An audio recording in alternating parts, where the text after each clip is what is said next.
ಒಬ್ಬಾಕೆ ಶಿಕ್ಷಕಿ ಮನೆಯಲ್ಲಿ ಮಗುವನ್ನು ಬಿಟ್ಟು ಬಂದಿರ್ತಾಳೆ. ಆ ಮಗುವಿಗೆ ಹುಷಾರಿಲ್ಲ ಅಂದ್ರೆ ವಾರಗಟ್ಲೆ ಮಗುವಿನ ಜೊತೆ ಇರ್ಲಿಕ್ಕೆ ಅವ್ರಿಗೆ ಪುರುಸೋತಿಲ್ಲ, ನನ್ನ ಮಕ್ಕಳಿಗೆ ಪಾಠ ಆಗಬೇಕು ಅಂತ ಓಡಿ ಬಂದಿರ್ತಾರೆ.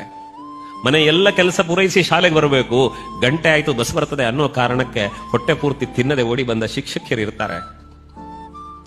ಎಲ್ಲ ತನ್ನ ಹೆಂಡತಿಗೆ ಹುಷಾರಿಲ್ಲ, ನಮ್ಮ ಅಪ್ಪನಿಗೆ ಹುಷಾರಿಲ್ಲ, ಅಪ್ಪ ಆಸ್ಪತ್ರೆಯಲ್ಲಿದ್ದಾರೆ, ಒಬ್ಬನೇ ಮಗ ಅಪ್ಪನನ್ನು ನೋಡ್ಕೊಳ್ಬೇಕು ಅನ್ನೋ ಒಬ್ಬ ಮಗ ನಿಮಗೆ ಶಿಕ್ಷಕನಾಗಿದ್ರೆ ಅಪ್ಪನನ್ನ ಆಸ್ಪತ್ರೆಯಲ್ಲಿ ಮಲಗಿಸಿ ನಿಮ್ಗೆ ಪಾಠ ಮಾಡ್ಲಿಕ್ಕೆ ಅವರು ಶಾಲೆಗೆ ಓಡಿ ಬಂದಿರ್ತಾರೆ. ನೆನಪಿರ್ಲಿ, ಈ ಎಲ್ಲ ಭಾವನೆಗಳಿಗೆ ನಾವು ಕೃತಜ್ಞರಾದಾಗ ಮಾತ್ರ ನಮ್ಮ ಬದುಕು ಪೂರ್ಣ ಆಗುತ್ತದೆ.